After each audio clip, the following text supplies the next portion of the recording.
Mesdames, Messieurs, l'absence de volonté fait passer les défis du difficile à l'impossible. Vous savez faire l'option optimale pour être au cœur de l'actualité sur la radio Sauta FM. Bienvenue. Voici les titres. Les déficients auditifs sont à l'honneur ce lundi 30 septembre de l'an 2024. L'on commémore ce jour donc, comme tous les 30 septembre depuis 1958, la journée mondiale des sourds. Que comprendre d'une telle journée? Quel est son sens? Élément de réponse à suivre dans un court instant. Pendant ce temps, quand la délivrance des diplômes corrigés du certificat de qualification au métier du mois d'octobre 2023, c'est l'une des préoccupations soulevées par des faiseurs d'opinion ce lundi 30 septembre sur une de nos tranches de grogne. C'est donc Bonjour Malanville. L'auditeur a évoqué donc cette absence, ce retard. Vous l'entendrez et vous entendrez aussi la réaction des responsables en charge de ce secteur dans ce journal. Consommons local, un levier de développement industriel, de compétitivité, de résilience des économies de l'UEMOA. C'est donc le thème de la 5e édition du mois de Consommons local au Bénin. Un point de presse est animé à l'occasion. Vous suivrez la directrice adjointe de cabinet du ministre de l'Industrie et du Commerce dans ce journal. À suivre également la boucle, le condensé de l'actualité nationale tel que traité par la presse béninoise écrite. Ce sera la revue de presse nationale de Lukman Ouroutiou. C'est là pour les titres. Sauta Midi Magazine, le point de l'actualité de la journée sur ta radio. Sauta FM, c'est maintenant et tout de suite. De nouveau, bienvenue à chacun et à tous. Les déficients auditifs sont à l'honneur ce lundi 30 septembre 2024. L'on commémore ce jour, comme tous les 30 septembre depuis 1958, la journée mondiale des sourds. Une journée instituée par la Fédération mondiale des sourds, en abrégé FMS, dont le thème cette année est Défendez donc les droits des langues des signes. En marge de cette célébration, la rédaction de Sauta FM s'est rapprochée des Malanvillois pour recueillir donc de ces derniers leur quotidien avec les personnes vivant avec une déficience auditive. Quelques-uns se sont prononcés, suivis respectivement les propos de Mohamed Abdoulaye, Abdel Aziz Fayomi et Eric Bologbe. Les sourds, ils sont des êtres humains comme nous-mêmes aussi. Et c'est Dieu qui les a créés comme ça, ce n'est pas de leur volonté. Il y a plusieurs sortes de sourds. Il y a sourds miens, il y a sourds vrais. Je suis resté avec des sourds. Et j'ai encore vu, ils font réunion même, les sourds là, et ils ont leur président. Ce que j'aime chez les sourds est que, si on dit mensonge là, je ne connais pas un sourd avec mensonge. Et ce que je déteste aussi est que, sourd, tout ce qu'ils voient là, ils ne laissent pas passer. Là où tu déposes ou bien tu confies quelque chose à sourd là, voilà, il est tout le temps toc quoi. C'est là que moi je les gobe. Sourd, par exemple, il s'énerve ou bien un problème. Si sourd commence là, il n'a pas de frein. Au moment où tu dis laisse là, c'est comme tu mets essence dans le feu. Je suis resté avec deux comme ça dans mon quartier. On était des proches. Si je dis que je déteste quelque chose en eux, c'est que c'est moi-même qui est ingrat. Puisque c'est les gens qui n'entendent pas, ils ne parlent pas. C'est à toi de tout faire pour te mettre à leur place, quoi. Peu importe ce qu'ils font, tu ne peux pas accuser ça. Moi, je faisais tout pour qu'on s'entende. C'est les gens qui sont difficiles à comprendre et ils n'arrivent pas à comprendre l'homme. Donc, c'est à toi de te mettre dans leur peau pour qu'il y ait la cohésion entre vous. Ceux qui sont sourds là, c'est Dieu qui les a créés, non? Même les aveugles, nous aussi qui parlons aujourd'hui, nous sommes les mêmes. Les sourds ne gênent pas. Moi, j'aime trop. Parce que si tu comprends bien avec les sourds, tu vas voir, ils veulent parler, mais ils arrivent à se présenter, mais avec le temps, calmement, tu vas entendre ce qu'ils disent. Moi, j'ai la chance de vivre avec les sourds. On reste ensemble, on fait la vie ensemble, et puis ils dansent même. Bon, les sourds, c'est des gens, si tu vois quelque part un jeu, le lendemain va dire, là, moi, j'ai peur d'eux. À l'orée de l'édition 2024 de cette célébration, les citoyens rencontrés invitent les uns et les autres à bien se comporter envers ces derniers. Extrait de leurs propos. Les gens qui détestent les sourds là, ça là c'est un faux code parce que si l'on comprend la vie, ça n'atteint pas de détester ton second parce que toi-même tu ne sais pas à la fin comment ta vie serait. Je vais tirer les intentions de dire sourd, lui aussi il est comme nous, on va essayer de les tirer, on va rester avec eux. Je sais que c'est Dieu qui les a créés comme ça. Tel que Dieu m'a créé, moi j'entends, je parle. Dieu les a créés, ils n'entendent pas, ils ne parlent pas. Donc on doit accepter ça comme ça. Chez moi, c'est pas un dérangement. En fait, ce que moi j'avais dit, c'est de comprendre tout un chacun de nous avec son mal. Aujourd'hui, eux, ils sont nés comme ça. On doit les accepter. La société doit les accepter tels qu'ils sont nés. Donc, mettons-nous à leur place. Si c'était nous, bien, c'était quelqu'un de notre famille, notre frère, notre soeur. Il n'y a rien de grave là. Et il faut qu'on les comprenne et qu'on les accepte comme ça, tels que Dieu les a créés. Nous tous ne sommes pas les mêmes. Il faut voir même le fou qui est fou là, on voit que c'est un fou.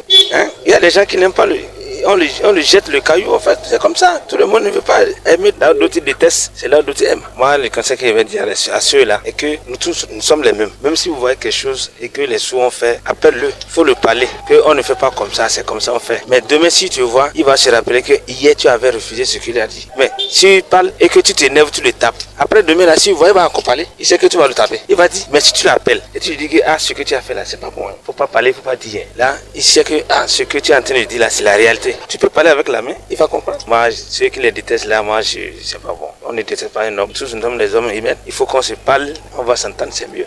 Et bien voilà à l'instant quelques malenvoleurs qui se prononçaient sur la situation des sous, notamment à l'occasion de la célébration de cette journée commémorée ce jour. De cette actualité, nous restons toujours au plan local. La vulcanisation est un métier manuel qui consiste à coller des chambres à air, des motos ou véhicules à l'aide des moyens traditionnels ou modernes. Comment sont-ils organisés ces vulcanisateurs dans la commune de Malanville? Grosse interrogation. Disposant d'un bureau, l'association des vulcanisateurs, à sa tête un président qui travaille en étroite collaboration avec les membres et autorités locales et communales. Par ailleurs, il gère les problèmes que rencontrent les membres exerçant à la base. Suivez pour plus de précisions Mouritala Saïdou, il est président des vulcanisateurs rencontrés sur place ici à Malanville.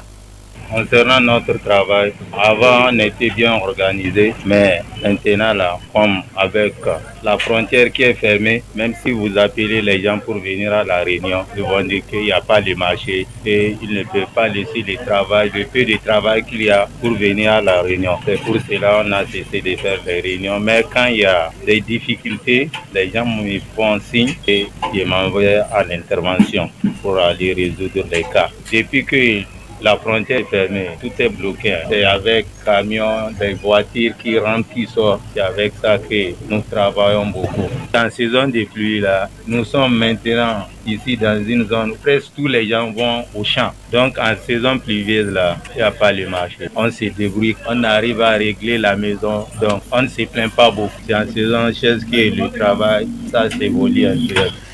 Saisissant ce canal et vu les difficultés que rencontre ce secteur de métier ces derniers temps, notamment dans la commune de Malanville, le président de l'association des vulcanisateurs invite donc ses pairs à la patience. Extrait de ses propos.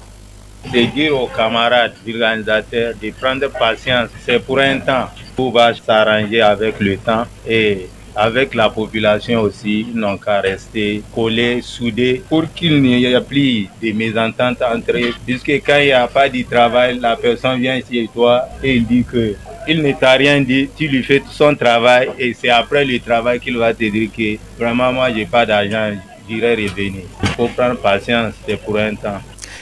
Mesdames, Messieurs, je vous l'ai annoncé en titre. À quand la délivrance des diplômes corrigés du certificat de qualification au métier du mois d'octobre 2023? C'est l'une des préoccupations soulevées par des faiseurs d'opinion ce lundi 30 septembre 2023-24 sur la tranche de Grogne de Bonjour Malanville. Un auditeur a évoqué le retard qu'accuse la délivrance des diplômes CQM. Il s'agit principalement des pièces qui portent quelques erreurs dont la correction a été demandée. La rédaction de Sota FM a voulu en savoir davantage. Voici ce qu'il en est avec le président du bureau du collectif des artisans à Malanville, l'homme à pour nom Pierre Cassien. Les diplômes de CQM octobre 2023 sont déjà arrivés.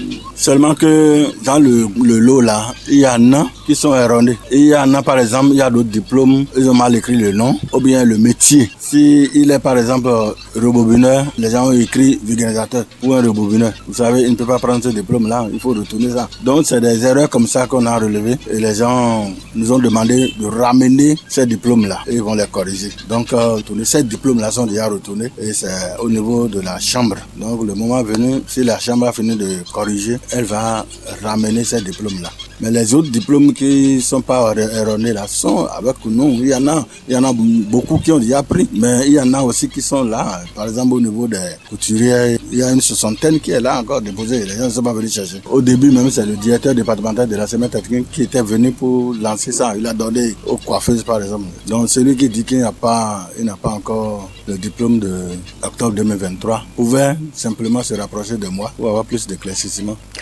Par ailleurs, dans ce sens, le président du bureau du collectif exhorte la population à se rapprocher du bureau, notamment des artisans, pour les préoccupations des examens et lance cet appel que voici. Je vous invite à suivre Pierre Cassien. S'il y a des situations comme ça, la meilleure solution c'est de se rapprocher de ceux qui sont chargés de l'organisation de l'examen là pour voir j'ai tel problème, est-ce que c'est là ou c'est pas là. Donc ce n'est pas le comité d'organisation de l'examen ou bien le collectif ne peut pas garder le diplôme de quelqu'un. Donc il faut qu'ils viennent. Il y en a qui viennent comme ça pour dire je n'ai pas trouvé mon diplôme et on fouille, on trouve, on leur remet ça. J'invite les artisans à la patience. Nous ne sommes pas en guerre, nous sommes artisans et nous sommes entre nous. Moi je suis disponible à tout moment. Même un coup de fil suffit même pour régler ça. Il n'y a pas de problème. Même si la personne ne peut pas se déplacer, il suffit de m'appeler. Ah, c'est moi telle personne, j'ai besoin de telle chose. Et je suis là pour ça. Je vais l'aider à avoir ça. Mais si le diplôme est erroné, je vais fouiller. Et si c'est parmi les diplômes erronés, je vais lui dire d'attendre parce que le diplôme est arrivé. Effectivement, mais il y a erreur là-dessus. On l'a retourné à Cotonou. Si les gens ont fini, ils vont nous appeler. On ira chercher pour venir leur distribuer ça. À l'instant, Pierre Cassien, il est le président du collectif des artisans de la commune de Malanville. Action, sinon acte d'incivisme à Malanville, certains citoyens, pour se débarrasser des ordures de leur ménage, font l'option de déverser les déchets au niveau des points critiques qui jonchent le long des rues secondaires de la ville. En cette période de la pluie, ces points critiques sont inondés. Comme solution, ces personnes y déversent des ordures. Une pratique devenue monnaie courante qui aggrave justement l'insalubrité dans les quartiers. Cela n'est pas donc du goût de certains riverains rencontrés. Ce matin, une équipe de la rédaction de Sout FM s'est rendue dans les rues secondaires pour l'avis de quelques citoyens. Voici un peu ce que disent ces citoyens au micro de David Labo. Chaque fois, nous on fait le constat là. Chaque fois, il y a l'état de dire devant la maison là, c'est trop sale quoi.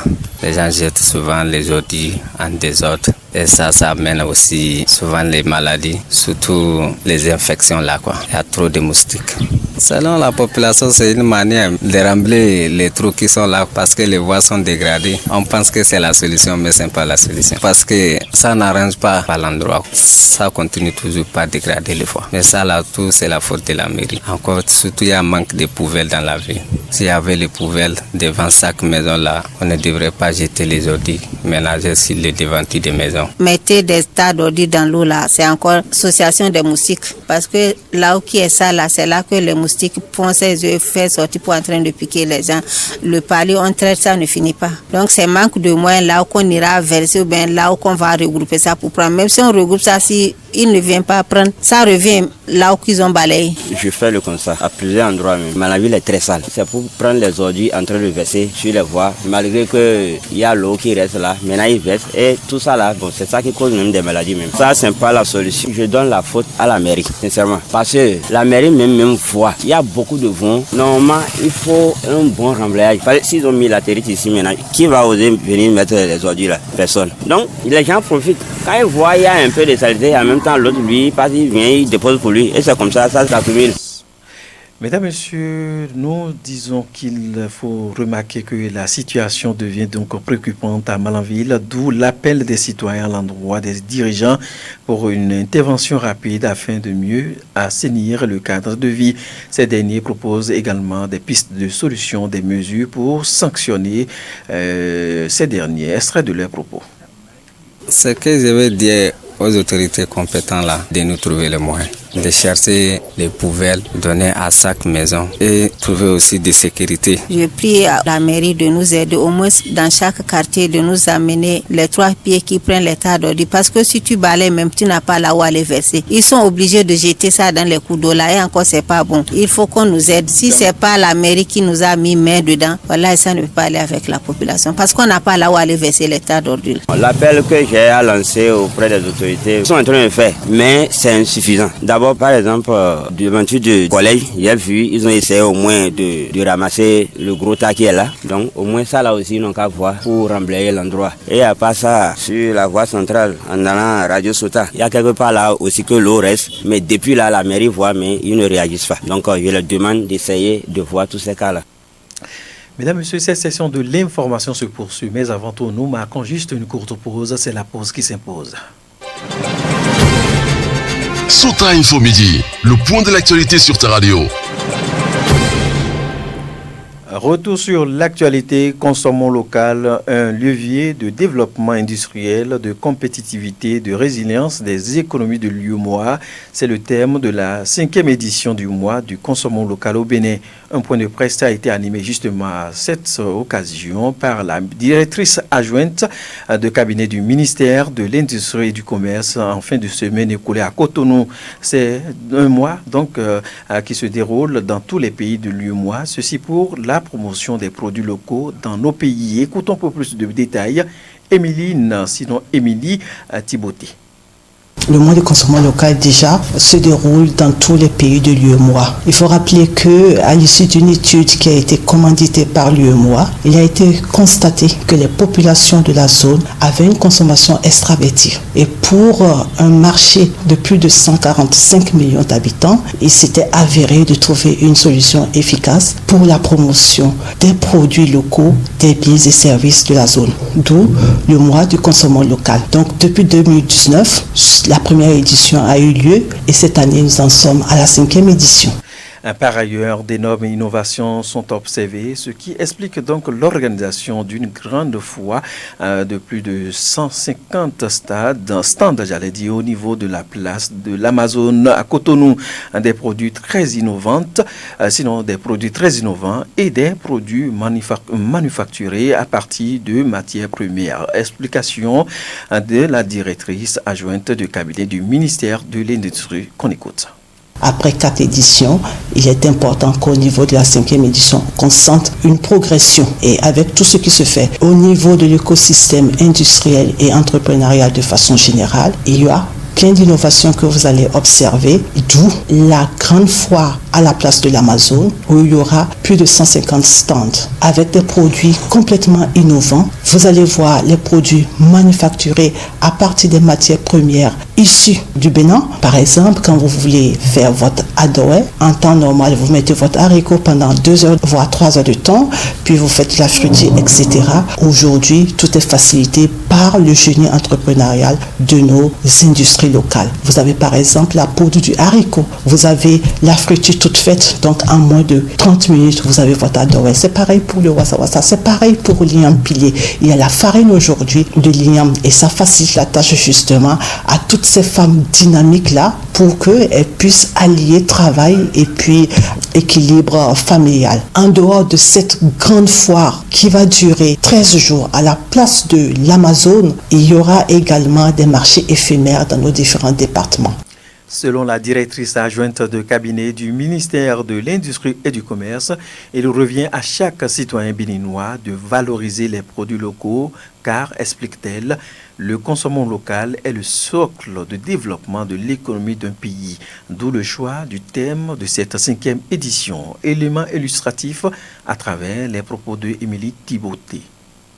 Joseph Guy Serbo disait que on ne développe pas, on se développe. Il nous revient à chaque Béninoise, à chaque Béninois de consommer ce que nous produisons. Parce que si nous ne consommons pas ce que nous produisons, comment allons-nous développer notre économie? Comment allons-nous créer de l'emploi? Et c'est d'ailleurs pour cette raison, comme au niveau des autres éditions, il y a chaque fois un thème. Et le thème de cette année, c'est consommer local, un levier de développement industriel, de compétitivité et de résilience des économies de l'UEMOA. Je crois que le thème en lui-même est tout un programme à mener chaque citoyen, chaque citoyenne de la zone UEMOA à consommer ce que nous produisons et à produire ce que nous consommons. C'est en consommant justement que nous arriverons à permettre à nos entrepreneurs à améliorer la qualité de leurs différents produits. Donc, faire en sorte que les consommateurs soient des acteurs de la consommation, d'où le thème consomme acteur. Et c'est comme ça que nous allons permettre à nos différentes entreprises d'améliorer la qualité de leurs produits et en consommant justement de produits à échelle pour que les prix soient compétitifs et puissent aller non seulement conquérir le marché intérieur, mais également le marché international. Et donc, chacun de nous est invité à cette grande foire à la place de l'Amazone qui lance le mois de consommer local. Et il est important de rappeler que la consommation locale, c'est de janvier à décembre. Le décryptage de l'actualité au plan local et national, tel que traité par la presse béninoise écrite, c'est la revue de presse. Et tout de suite, nous installons Lukman Worodio. Suivez la revue de presse sur Souta FM. Amis de la plume et du papier, mesdames, messieurs, bonjour. L'actualité ce lundi, début de semaine, reste dominé par l'affaire supposée tentative de coup d'État au Bénin. Le sujet est diversement traité avec des analyses et commentaires. D'entrée, le télégramme révèle que l'homme d'affaires Olivier Bokor et l'ancien ministre des Sports Oswald Omeki, principaux accusés dans l'affaire coup d'État, seront présentés au procureur de la République après la criette demain mardi 1er octobre 2024. Oui, certifie le Canada du Nord, Bokor et Omeki comparaissent devant la criette demain. L'audition prévue pour vendredi 27 septembre dernier n'a pu avoir lieu et pour cause, révèle le télégramme, les avocats des prévenus n'ont pu rencontrer leurs clients pour discuter du contenu du dossier avec eux. Ces derniers, selon le quotidien, n'ont pas souhaité démarrer l'audition sans avoir au préalable échangé avec les clients. Ce qui a conduit, d'après l'application, au prolongement de la garde à vue des mises en cause.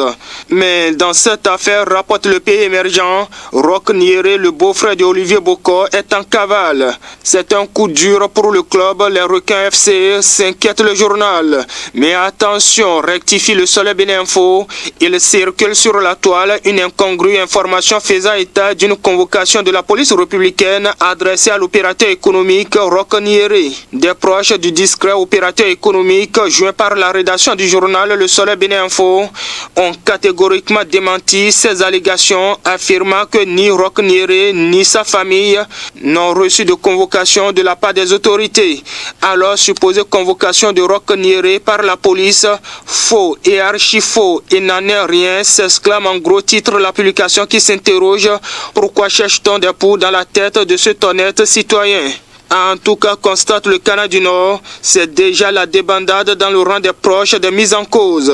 Et des têtes vont tomber, redoute Soleil Levant pour lequel le Bénin se trouve face à une tempête politique. Oui, observe également Dabarou, le Bénin est face aux démons de fin de mandat. Mais où sont passés les pro-Bokor de la mouvance? Interroge l'ex-ministre Valentin Dianotin au ministre, député, pasteur et autres, rapporte le télégramme. Quotidien Honoubo semble répondre lorsqu'il soutient en gros titre que Bokor et Omeki blâmés sont déjà reniés par toute la mouvance. Olivier Bokor, en dépit de son influence dans le système de la rupture, était-il un tigre en papier, se demande mon confrère qui estime qu'il a fallu moins d'une semaine après sa disgrâce que toutes les choses le quittent, même les redoutables du régime qui, quelques jours auparavant, tremblaient devant l'homme. En tout cas, rapporte le pays émergent, Dakwe Sossou condamne avec fermeté cette manœuvre de déstabilisation du pays et déclare que cet acte ne restera pas impuni. L'élu de l'Union progressive, le renouveau de la 18e circonscription électorale, invite ses collègues députés concernés à se rendre à la justice pour la manifestation de la vérité. Alors, Quotidien Info Matin constate des déclarations tous azimuts en soutien à Talon. Mis à part le grand parti de l'opposition, les démocrates, qui a préféré garder le silence et une position d'observateur, le journal note que les partis politiques, notamment de la mouvance présidentielle, à savoir Union progressiste, le renouveau, Renaissance nationale, Moël Bénin et Bloc républicain, et aussi Foscori pour un Bénin émergent FCBE, ils se sont prononcés par communiqué et ont quasiment tous apporté leur soutien au chef de l'État. Si juste là on ne peut rien trouver à leur reprocher, c'est le caractère précoce et laudateur sur les bords de leur posture qui n'échappe à personne, selon le journal qui déduit que c'est encore un nouveau fonds de commerce politique. Message tous azimuts dans cette affaire, reprend Daïbi Info, quand des brebis galeuses du zoo jouent à l'hypocrisie avec Talon, écrit en titre le journal. Dynamise Info n'en dira pas le contraire lorsqu'il voit à travers ses réactions tous azimuts à la prétendue tentative de coup d'État des comédiens en action pour l'estime de Patrice Talon. Ils agissent comme les citoyens interpellés ne bénéficient pas de la présomption d'innocence. Mon confrère dénonce une exhibition pour se faire remarquer. De toute façon, tempère le Soleil Bénin Info. En réaction à cette supposée tentative de coup d'État, les populations y voient un complot imaginaire. Sans commentaire, ainsi dans les dernières secondes, le grand jury évoque pour ainsi finir des rumeurs sur le décès de Bruno Amoussou. Le journal apporte un démenti. Faux, le renard de Diakotomé est bel et bien vivant, rétabli en titre le journal. Les autres détails à lire dans les colonnes du quotidien. Quant à nous, mesdames et messieurs, on s'arrête ici, dans l'espoir de nous retrouver demain pour un autre rendez-vous. Fin de cette revue. Merci de m'avoir suivi. À demain. C'était la revue de presse sur Sota FM.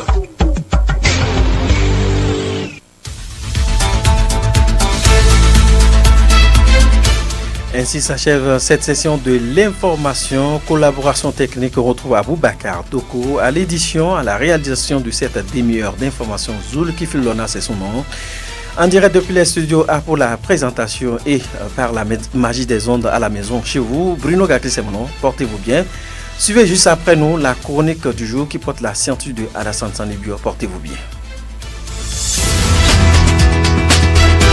C'était Sota Midi Magazine, le rendez-vous informatif de la mi-journée sur Sota FM, la radio de l'espoir. Merci pour votre fidélité. Suivez la chronique en français facile sur Sota FM. La chronique en français facile sur Sota FM. Alassane Sanibio.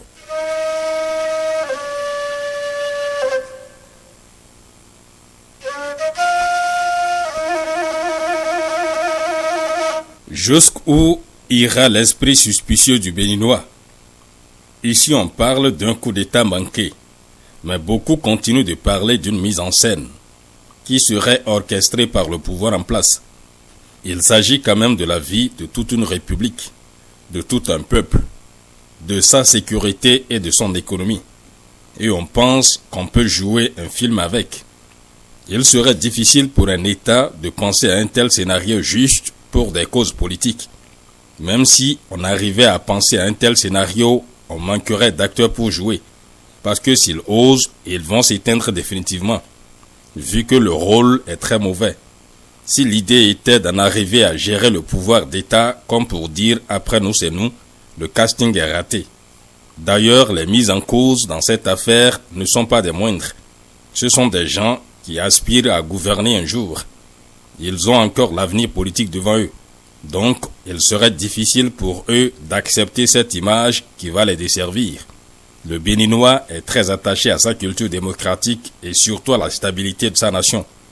Aucune victimisation allant dans ce sens ne peut jamais prospérer. Il est vrai que le Béninois aime protéger et élever les victimes. Mais son idéologie et son intelligence ne lui permettront pas de soutenir quiconque voudrait porter atteinte à l'intégrité de son pays. Les patrons du régime actuel le savent mieux. Ce sont des gens avertis. Donc, loin de les défendre, il serait difficile pour eux de s'aventurer dans un tel complot. C'est vrai, en politique, tous les moyens sont bons pour parvenir à sa fin. Mais il y a des leviers sur lesquels on ne joue pas. Et c'est le cas ici. Si scénario d'un tel complot il devrait en avoir, le régime est censé avoir plusieurs autres procédés. Depuis 2016, Patrice et son camp vont aux élections et les remportent. Les élections à venir, ils doivent aussi avoir leur mot à dire. Certes, la gouvernance politique n'enchante pas, mais ils ont d'autres valeurs à brandir. Tout n'est pas nul. Au regard aussi de la stratégie pointue de cette équipe, elle ne serait pas obligée d'aller à cette extrémité ventilée de mise en scène. Le camp Boko était déjà sur le terrain à travers des mouvements par-ci par-là. Si on voulait victimiser quelqu'un, on allait attaquer par là. Des actes pouvaient être posés comme l'interdiction d'activité de ces mouvements. La victimisation aurait plus de sens. Cela allait attirer plus d'attention vers le mis en cause. Et Talon allait porter au pinacle Boko. Mais ici, c'est carrément autre chose. On peut comprendre qu'on reste neutre sur cette actualité parce qu'il s'agit d'une situation impliquant les membres d'une même famille politique. Mais aucun argument ne peut soutenir l'idée d'une comédie ou de complot pour tromper la vigilance du peuple béninois. Parce que l'accusation est grave. Citoyens de la République, c'est tout pour aujourd'hui. On se reprend très prochainement.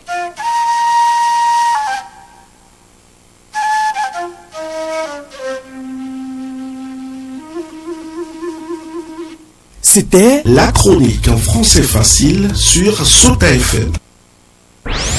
Dans la Liborie, la différence a un nom.